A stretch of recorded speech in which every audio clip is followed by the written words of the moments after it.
দর্শক, এই মুহূর্তে মহাখালী আছেন আমাদের বিশেষ প্রতিনিধি জিয়া খান। সরাসরি যাচ্ছি তার কাছে। জিয়া, তিতুমির কলেজের শিক্ষার্থীরা কি বলছেন, আর রেল লাইন অবরোধের সবশেষ কি খবর আছে আপনার কাছে?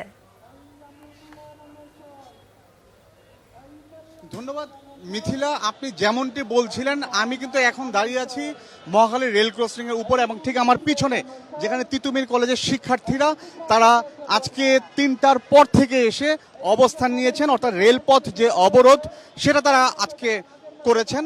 এবং আপনার মাধ্যমে দর্শকদের আমি জানাতে চাই যে আজকে 3:40-এর দিকে তিতুমির কলেজের শিক্ষার্থীরা তাদের যে দাবি সেই দাবি বাস্তবায়নের প্রেক্ষিতে তারা এই মহাখালী রেল ক্রসিং এর উপর চলে আসে, এসে অবরোধ করে এবং একটা লাল পতাকা নিয়ে তারা সামনের দিকে অগ্রসর হয়।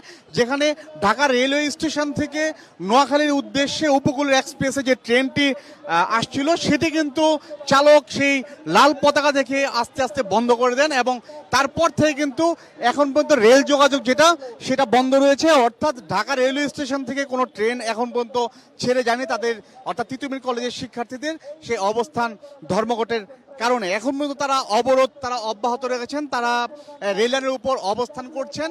তবে আমরা তাদের সঙ্গে কথা বলেছি, তারা কিন্তু জানিয়েছেন যে যতক্ষণ পর্যন্ত তাদের দাবির বাস্তবায়ন না হবে তারা তাদের যে অবস্থান অর্থাৎ যে অবরোধ কর্মসূচি সেটা তারা অব্যাহত রাখবেন। এবং আপনি নিশ্চয়ই মিথিলা, আপনার দর্শকরাও দেখতে পারবে যে আমার চারপাশে কিন্তু যে স্টুডেন্টরা রয়েছে তারা যে বিভিন্ন তাদের যে দাবি সেই দাবির প্রেক্ষিতে তারা স্লোগান দিচ্ছেন।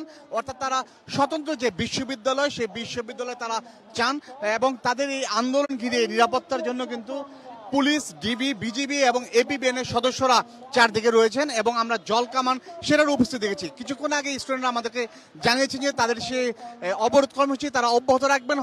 এখন পর্যন্ত তারা অবস্থান নিয়েছেন, তারা এখানে থাকবেন। তবে তারা কিছুক্ষণ পর হয়তো তাদের যে আন্দোলন যে কর্মসূচি সেটা নিয়ে আমাদের সঙ্গে কথা বলবেন। মিথিলা।